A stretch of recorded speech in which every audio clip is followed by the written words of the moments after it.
meu querido! Salve, minha querida! Tudo bem? Professor Adriano na área, chegando aqui com aulas do 8º ano, língua portuguesa. E você sabe, né, que eu não estou sozinho. Observem aqui quem está comigo é o Natan! Belezinha, Natan? Como é que tá? Firmeza, né? O Natan aqui vai ficar com a gente nessa aula nossa aqui. E quais são os objetivos da aula? Vamos observar? Olha lá o objetivo da nossa aula. Então nós temos como objetivo identificar argumentos em artigos de opinião, organizar ideias a fim de emitir opinião oralmente e produzir artigo de opinião. É isso que nós vamos ter na nossa aula de hoje, dessa aula aqui que nós estamos começando neste momento, né?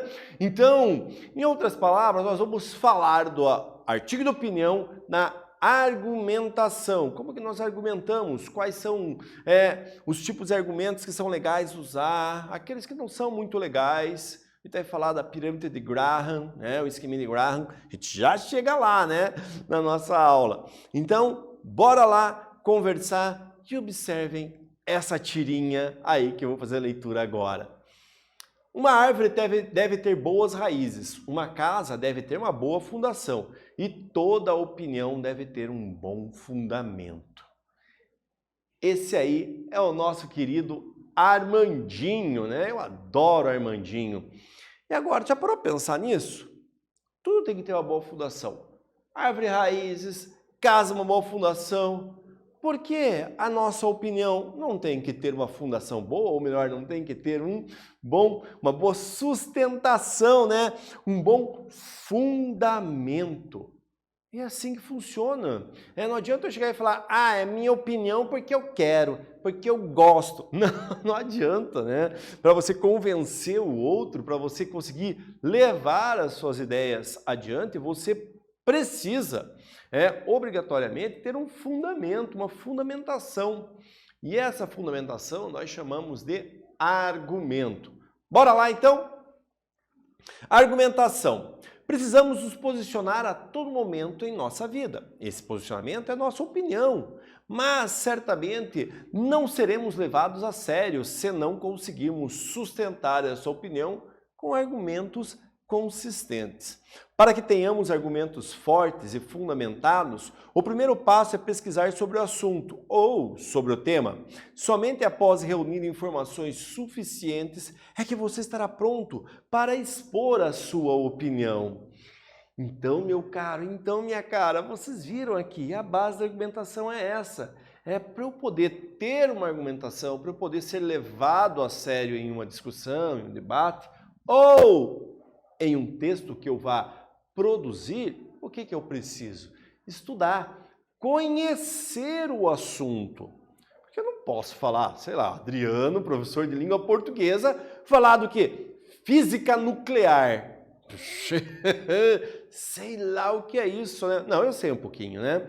Mas eu não tenho conhecimento suficiente para conversar com alguém ou debater sobre isso, né? Não rola. É só para meu conhecimento. A gente pode conversar ali rapidamente, né, sobre isso, mas sem nenhuma ideia de convencer o outro. Porque senão eu não vou conseguir. Agora, se for de língua portuguesa, tá comigo, né? Aí a gente vai junto, né? Vamos continuar? Então, bora lá! Aqui é a pirâmide de Graham, né? Um método de Graham. O que vem a ser esse método? Então ele desenvolveu uma ideia e trouxe de uma... eu falei pirâmide, é um triângulo, né? Não é pirâmide, é um triângulo, né? Então ele trouxe desse triângulo algumas ideias, alguns argumentos. Observem que na base do triângulo, eu já vou ler para você, calma, você está adiantado, né? Calma aí.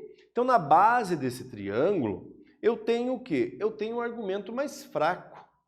E lá no ápice, lá em cima, o argumento mais forte que vai auxiliar no meu texto, nas minhas ideias. Bora lá, foco lá na pirâmidezinha, do triângulo, que a gente vai conversar sobre ele. Vamos lá então.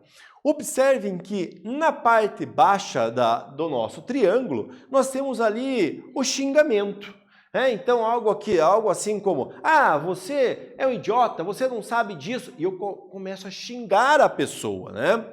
Na sequência, nós temos ali um que também não é legal, que é chamado o ad hominem. O ad hominem é quando eu ataco a pessoa que está falando. Então, uma característica dela, a autoridade. E eu esqueço o conteúdo. Aí chega e fala, ah, mas também você não sabe disso, você não tem conhecimento suficiente, então eu ataco a pessoa e não o assunto, não a ideia em si. Eu esqueço, ignoro completamente o conteúdo do argumento. Então, não é legal. Tá subindo lá, tá vendo? Respondendo ao tom. Como assim? É a crítica ao tom da escrita, sem dirigir-se ao conteúdo do argumento. Essa pode ser na escrita ou na fala, falando, olha só o seu tom de voz, né? Eu não converso com quem grita. Então, respondendo ao tom, assim, também é uma argumentação fraca. Aí eu tenho a contradição, aí já começo a ter no meio do nosso triângulo, eu começo já a ter uma argumentação melhor. Então ali, na contradição, a pessoa declara o caso oposto com pouco ou nenhuma evidência como suporte. Então eu trago uma fala, eu pego a fala do outro, pego o argumento contrário e tento rebater, mas sem nenhuma evidência, aí fica só na minha opinião, eu tento trazer a contradição. Agora começa, olha, contra-argumentação. Então ele contradiz e confirma com raciocínio e suporta com evidência, o fato. Então eu contra-argumento, eu falo, eu escrevo e trago a minha ideia contrária, né, mostrando a evidência, mostrando o argumento. Esse já é legal. A refutação, eu vou encontrar um erro no argumento do outro, um erro na tese do outro, e eu vou explicar esse erro, essa tese, né, que está errada, utilizando citações. Eu vou explicar, vou trazendo um embasamento sobre isso, né? Então eu vou trazer autores que vão falar sobre tal. E o principal é a refutação do ponto central. Então eu vou vou refutar o ponto central da argumentação da pessoa ou da minha ideia contrária, trazendo dados efetivos sobre. Vocês viram? Então esse triângulozinho é muito legal de você usar, você perceber. Olha, inclusive dá para usar no dia a dia, né? Veja ali embaixo, né? Xingamento nunca vai levar a lugar nenhum, né? Com xingamento você não vai vencer, você não vai conseguir nem vencer, convencer o outro. Não rola, né? É ruim. Agora, lá em cima, a partir da contra-argumentação, aí fica legal, aí você começa a trazer uma argumentação que sustente a sua tese. Bora lá continuar então? Vamos ler agora um artigo de opinião sobre games. Falando nisso, você gosta de games? Hein? Gosta? Que bom! Pense o seguinte, será que os jogos online, ou offline mesmo, mas os jogos, celular, computador, enfim, qualquer plataforma, eles atrapalham o estudo? É uma boa.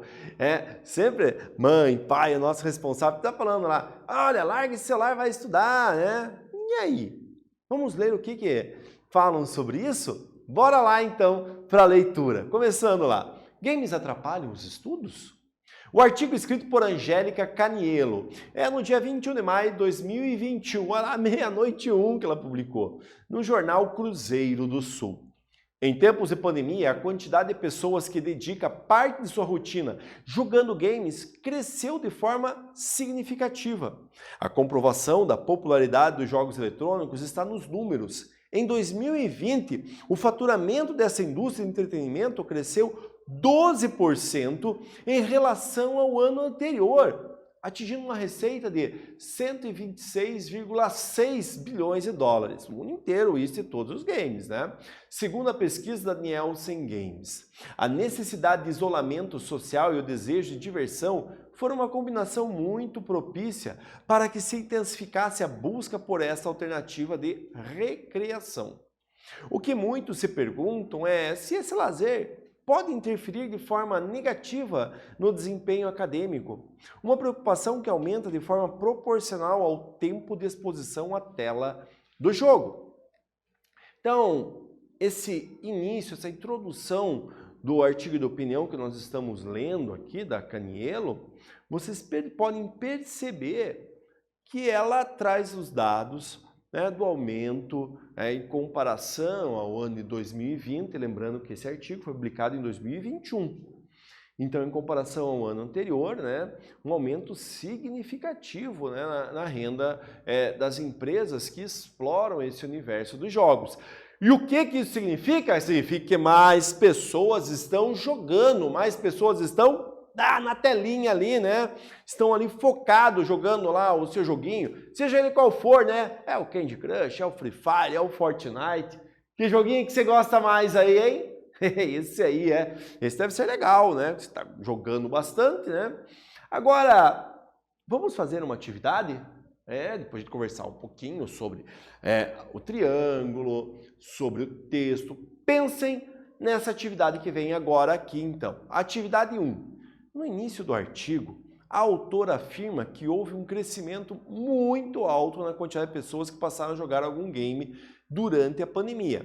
Qual foi o argumento que sustentou essa afirmação? Então agora você vai fazer essa atividade aí, enquanto isso eu fico aqui. E você fica aí. Vai lá, vai!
Já fez, meu querido? Já fez, minha querida? Ah, isso aí!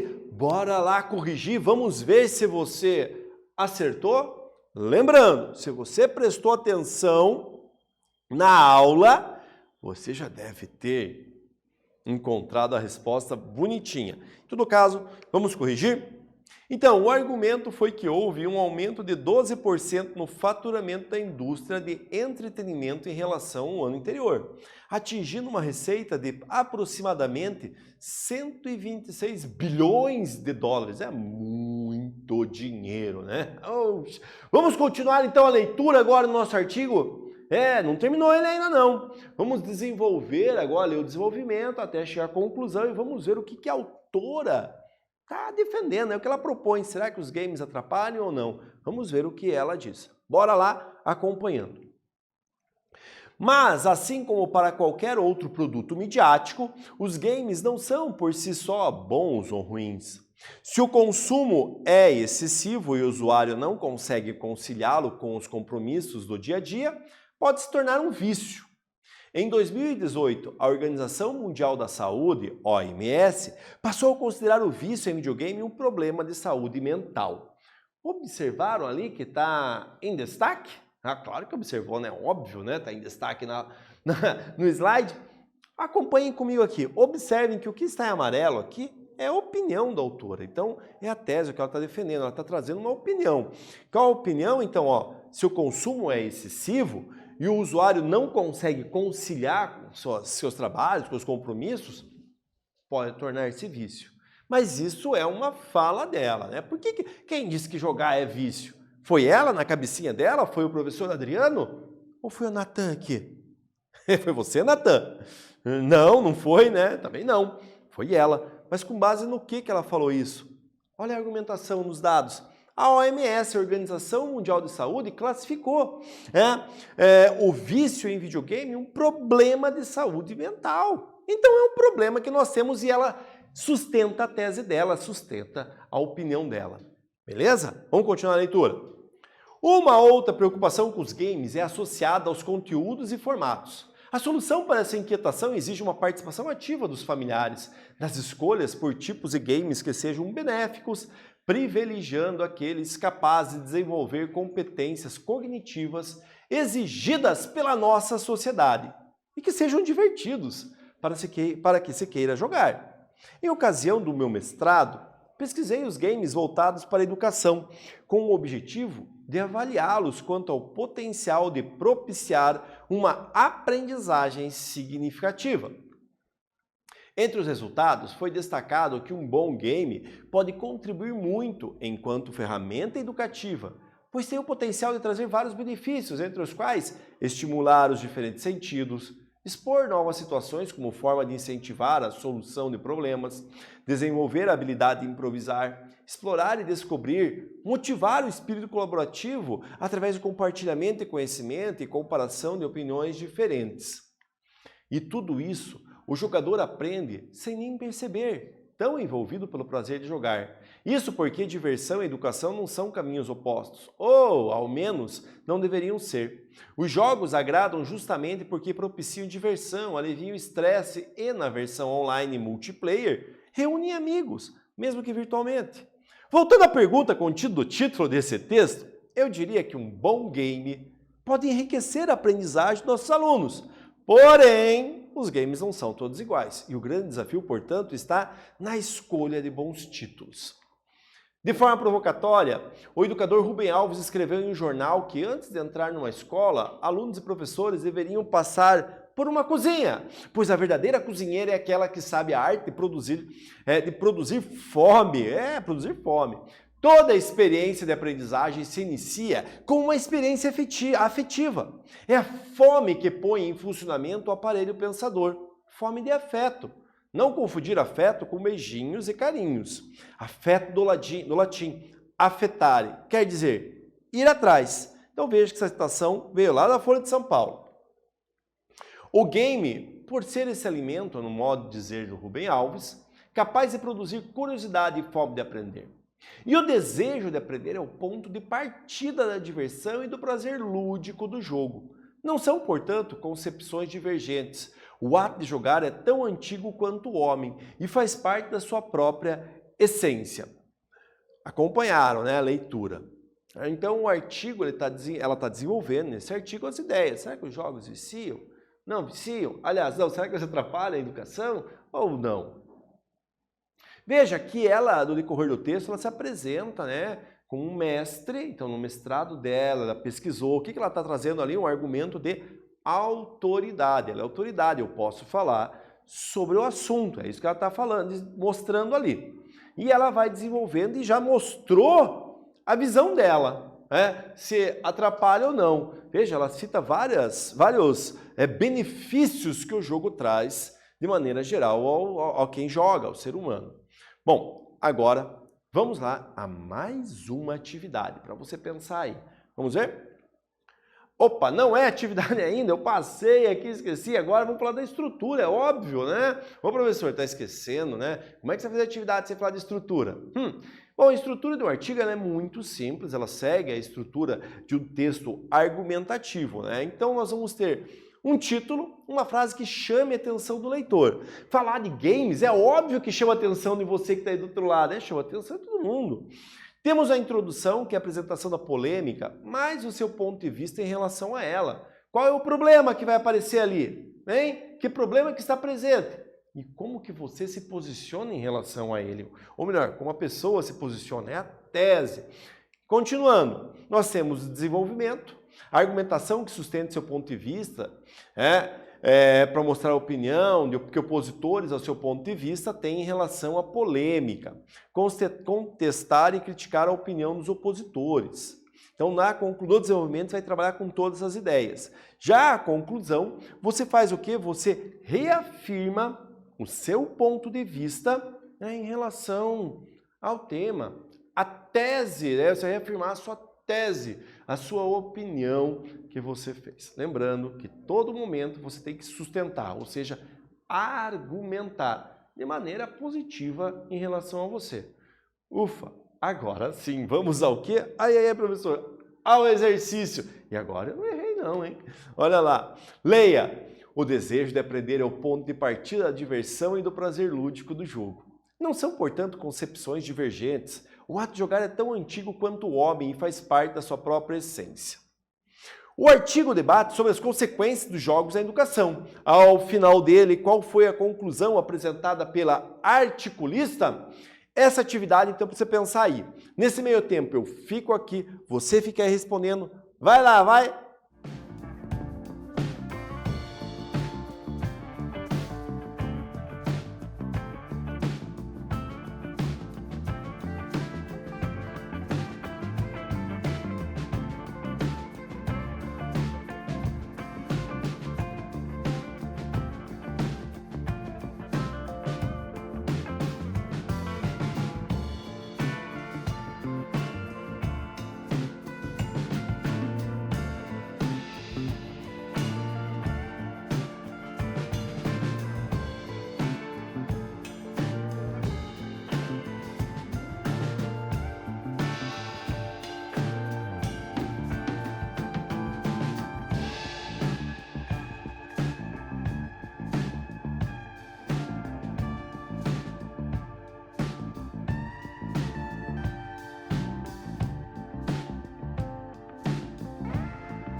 Terminaram de fazer? Bora lá corrigir?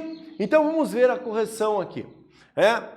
Então, a autora Angélica Caniello conclui seu artigo afirmando que o ato de jogar não é divergente do estudo. Tanto é que ela justifica dizendo que o desejo de aprender é o ponto de partida da diversão. Mas ela fala que é para você pensar bem certinho qual é o tipo de jogo. As pessoas têm que pensar nesse sentido. Ufa, gostaram? Eu gostei. Vamos ver o que nós vimos nessa aula? Olha lá a nossa retomada. Lemos e interpretamos um artigo de opinião e retomamos a estrutura deste gênero textual próprio do campo jornalístico. Agora, eu fico aqui, você fica aí e tchau, tchau, tchau!